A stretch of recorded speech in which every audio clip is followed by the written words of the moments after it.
people, I believe you're doing great, and I welcome and appreciate your presence in Cuckoo's Study Lab.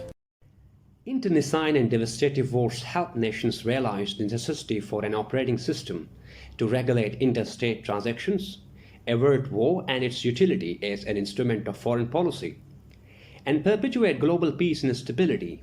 But it was not until the end of Second World War and commencement of the San Francisco Conference did the Committee of Nations establish the Bretton Woods institutions and the UN in their bid to attain coveted ends.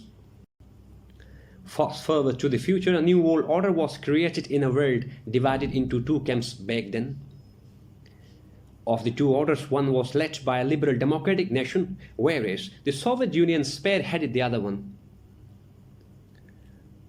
Although throughout the chaotic era of Cold War, the liberal order remained bounded in nature just to sprout it out as global order in the aftermath of the collapse of Soviet Union in 1991. Against the preceding historical account, our today's lecture is centered on an area of greater significance. In today's sitting, we will try and attempt to learn about order, its changing dynamics, and Pakistan's position in the varying sense in the realm of order.